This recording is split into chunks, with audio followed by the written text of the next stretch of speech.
Hey, Natalie. Hey, how are you? I'm well, thanks. So, how's the volume on your end? It's perfectly good. I'm gonna raise mine a little bit. Bit better, worse? I think it sounds fine. Okay. It's good. It's good. Sounds like you're busy. Is this still a good time for you? Yes, it's actually a good time. Good. Uh, I'm gonna try to pull up your proposal draft. Okay. Can you see that now? Yes. Okay. Hey, so what happens if you have a party and nobody comes, or you want to play math conferencing and nobody wants to participate? I don't know. That's my biggest concern right now. Okay. Um, so here's I've been trying to brainstorm about this, and this online and distant learning thing had me thinking too. Um, do you, are you in any social media groups with other educators? Um, yes, Twitter. Twitter is probably the biggest platform for me for education. Well, do you know if there are educators out there talking about math conferencing or student conferencing and math or I have not looked on Twitter. I'm sure I could. I'm sure I follow Lainey Salmons, the lady whose framework I'm using as a guide. right? Um, I follow a couple other, you could say, I guess, researchers or theorists in math, but it's not necessarily math conferencing. Okay. I don't know how she did it, but I recently read a dissertation from a Gardner Webb student. She just recently graduated in EDCI, who her topic was mindfulness, and she sought out other people online who were into practicing mindfulness, and they journaled and shared stuff with her, and that was the data she used for her dissertation. Okay, so that's a possibility. I'm, you know, I'm the wrong guy to talk to you about social media because I just don't know any of that stuff, Mm-hmm. and I don't tweet, and I don't want to go there. But I think there are groups, like chat rooms or Facebook groups, or Uh-huh. that talk about similar interests. Okay. Well, and Yeah, another thought that I had was maybe I have to go outside of Onslow County. Maybe I have yeah, to go to my county back home and ask teachers there if they would be willing to do it. yeah. Yeah, I agree. And you may be able to adapt this same methodology. You may need to adopt, modify it in some way. But if you could reach out and find a group anywhere, really, uh, educators in the state or in the nation that would um, talk with you, share data with you, allow you to survey them, maybe again, journal or give them prompts and topics to think about while they're doing student conferencing with kids and respond to those. Or, again, you do it as a case study. Here's what Susie Smith did and what she found with her students when she did student conferencing in math. And again, what Susie writes for you becomes the data you use. So, Um, what is an okay or an acceptable amount of participants? Is there a for a number case that is study, too you could small? do for a case study you could do 5 to 7. Okay. You know, if you want to try to crunch numbers, you need bigger numbers. The n has got to be 25, 30, or something, or the averages don't mean anything. Okay. If you're going to do survey stuff, and larger number is more helpful. If you do case study, it's truly qualitative, and it's all words, and it's just, here's what Susie Smith and Mrs. Jones and these 5 teachers found. Okay. So But maybe I should take out the mixed methods and just keep it straight qual. yes, please. Okay. I think at least with me and my understanding of the methodology, you're on firmer ground there. Okay. I think your small number kind of dictates it, Natalie.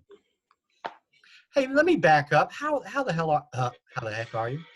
I'm good. I'm still going into work every day. You Working. go into the building. Yeah, we can go into the building. Are there other teachers there? There are about consistently 12 to 15 teachers on campus. And So, what is your, you were acting as an instructional coach. What is your job? How's your job changed and what are you doing? so it's more basically that I'm just attending virtual sessions.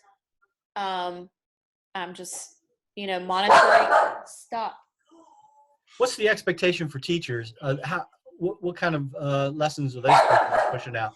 So they have to do at least 2 to 3 live sessions every day. Like not every day. I'm sorry, every week. But they have to do that live session with every class period. They are expected to take 2 to 3 grades a week, even with this whole. It doesn't count. Yeah, but they're still expected to take the grades. They're still assessing. It varies from teacher to teacher. Some teachers will use like not a model, but a module format and send something out on Monday and then it's due the next week. But some teachers are still doing daily assignments. So it varies from teacher to teacher in the building. But there are, expectations about how many live sessions you do per week. We have a very rigid schedule. I mean, we still follow 4 cores a day, and then encores get a live session on Fridays. Well, I won't bug you or keep you too long about that, but one more thing. If you had to just compare it to teaching and learning COVID-19, how effective do you feel like it is? How many of the children you feel like you're reaching effectively? I would say a small population. Okay. Are there some in your district who don't have laptops or online access? I think that due to the online companies offering free Wi-Fi and, free services like that, our district is a 1-to-1 district from 3rd grade through 12th grade. So the laptop part isn't an issue, but I think at our school, since we are a Title I school, you have your handful that come every day to class and you have your handful that turns in work. But then there's a large majority, from what I'm hearing, that's, they're not participating, they're not turning in work. So I think it's a small population. Well, certainly lots of people are going to write dissertations about the pandemic and the school's response to it. I don't know if you want to write something about it, but the student conferencing in math is a good topic, and I do urge you to pursue it and just find somebody who wants to play, and we'll give you some data. Yeah, it is going to be work on their part somehow. You're going to have to provide some incentive, and I'm thinking if you can reach out and find teachers who already believe in this method, who are using it and may want to support research in this method, then that might be a group who's willing to play, and you can find 5 or 7 for a case study. Okay. So I don't know. Again, I'm not the social networking guy. I don't, but I'll try to find the name of the student who did this mindfulness, and maybe you can find out how. Okay, I'm gonna give it one more good shot within the district, and I'm gonna email some teachers individually because I think I made a mistake of emailing as a whole middle grades 6-8 teachers. So I think when they maybe saw a mass email that it was just possibly deleted. So I'm going to try to backtrack and email some teachers individually. Okay. But if you don't have participants, you don't have research. So right. Okay. Just so we're clear about that. Listen, right. Have you had a chance to look at some of the other markups? Did you have any questions about Yes. I looked at all of your comments. Okay. And does it sort of make sense? It does make sense. Yes. Okay. I do want you to revisit chapter 2, the lit review, and start wide. And I think you kind of got into that later. I'm pretty sure later in the chapter anyway, you may just need to reorder some of the So stuff. just flip it around. Okay. Yeah. But start wide and then narrow down to the reading and student conferencing and math. Start broader with math pedagogy. I think I don't know. We're talking about improving math, and this is a math method for feedback. Is it pedagogy or is it? It's for feedback. Feedback, really? Yeah. Mm-hmm. Okay. So anyway, go down that road. But so if that helps with lit review chapter 2, I don't know, but methodology is definitely where I focused my time. And let me see if I can get down there.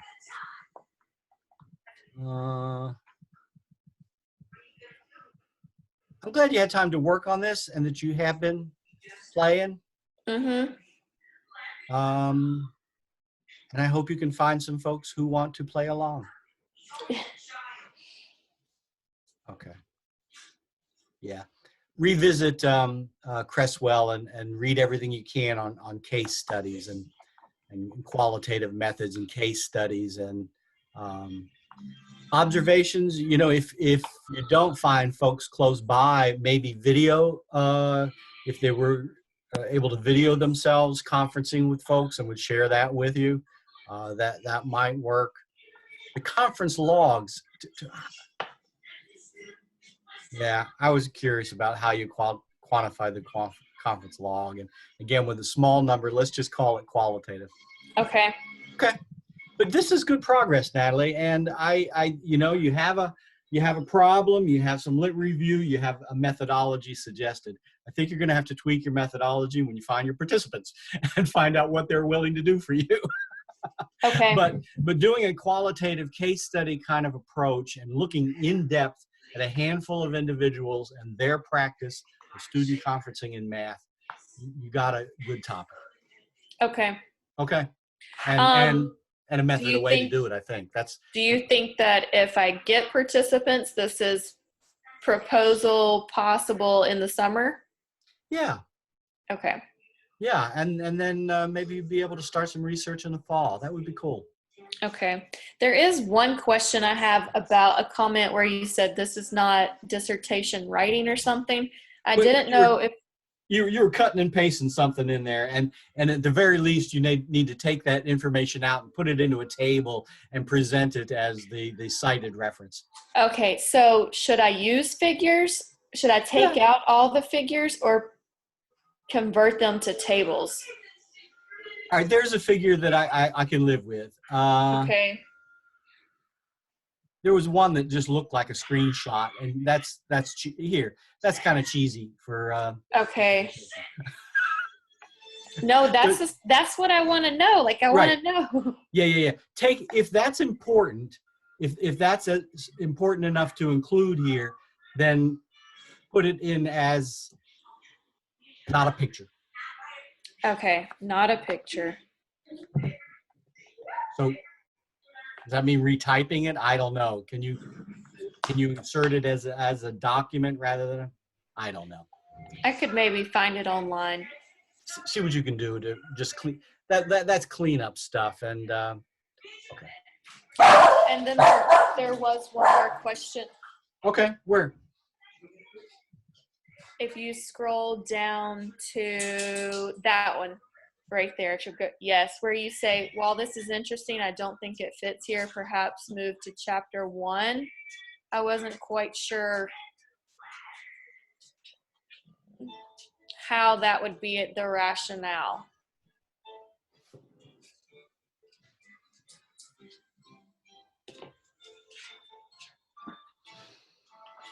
Okay, you're saying that math conferencing is a best practice and aligns with best practices listed by NCTM. Okay, I can live with it there. Okay, because I mean, I didn't know if it would fit better in chapter 1, but No, I suggested you talk about mathematics in chapter 2, and this fits with that. So sure. okay. Is it rationale? I don't know. This is the kind of stuff your committee could argue over when you're in the proposal. It's splitting hairs, you know. Okay. And a math teacher would probably disagree with anything I say about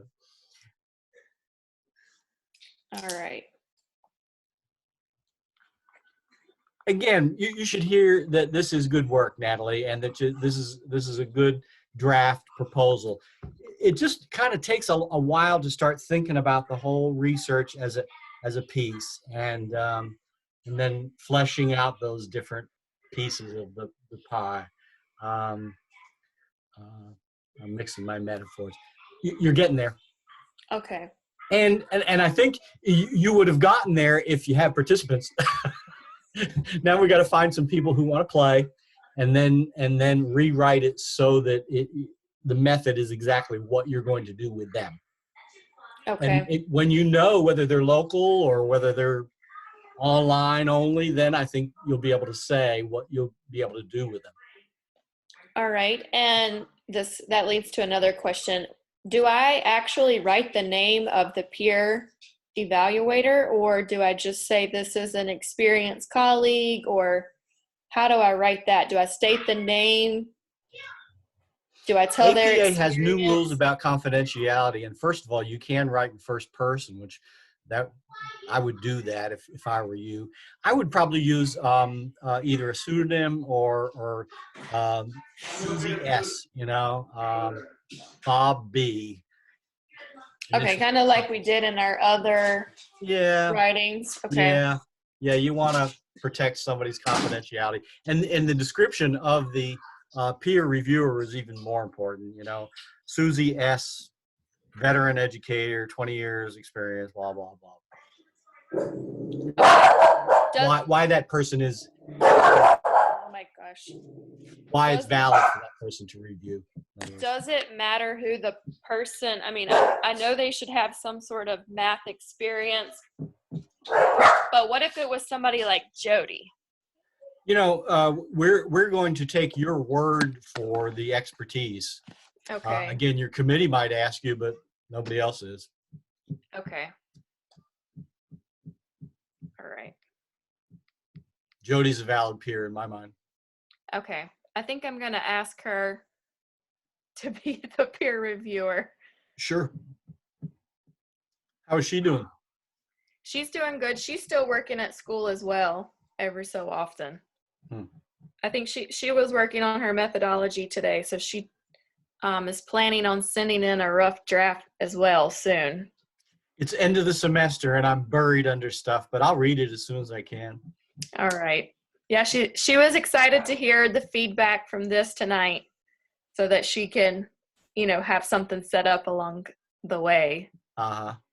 And I'll tell you that Janet has sent me something too, but good Lord, I need that is a girl who needs Grammarly badly. Your writing's good. I okay. Hope you hear that. Is it not too skinny, or is it like it's just right? Okay, perfect. It's just right. All right, because I was had this 50-page number stuck in my head, and so I didn't know if it was too short. That 50 pages is kind of a minimal for a proposal. So there you go. Good. Okay. And you can add. You certainly can add to your lit review. I think I'm going to. Okay. So I think job one is find participants, Natalie, and then think about what you can do with the participants. Look at case study methodology, but it's going to be open-ended questions, interviews, journaling, their reflections. So again, a dialogue, a reflective journal or something. Mm-hmm. And then maybe you get the group together as a focus group later, and you have a protocol of focus group questions related to student conferencing and goals and outcomes of student conferencing that you talk with them about, and you record that, and again, code it for themes and ideas, and draw conclusions or recommendations from that. Qualitative is the way to go with this, I think. Okay. All right, I'm going to work on participants this week. Okay. Good luck with it. Okay. What else can I help you with? That's it right now. Those are the only questions I think I have right now. Cool. What does summer look like for you?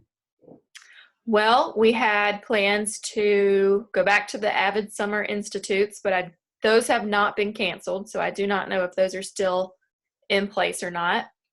The ultimate goal would be to propose this summer at some point. And pretty much that's it. Now that the beaches are back open, spending time at the beach. But we haven't been to the beach yet, even though the accesses are open. We're just staying at home for the most part. Uh-huh. Well, stay safe. Folks are well, I gather, in your home. Yes. Yep. Good. What about you? All well here so far. Good. Yeah. And new grandbaby. Oh, exciting. Yeah. Just a month old today. So. Oh, that's very exciting. What's the name? Miles James Palermo. Oh, so a boy now. Uh-huh. Nice. Yeah. That's exciting. Yes, it is. And so thanks. But enjoying being a grandpa and spending time at home and with the kids too. So yeah. Cool. Well, listen, be well. Work on the proposal when you can. Send me stuff. Let me know how it goes with the participants. And yeah. Okay. Is there anything that I need to do to close out this semester? I think you go in there and give a little summary of your work or something. And again, don't write more than a paragraph, please. Okay. All right. I can do that. And is it just on the semester plan? Yeah. Okay. Yep. All Thanks, right. Natalie. I can do that. All right. Thanks Thank for being you. So, yes, you have a good evening. Be well. All right. Bye. Bye.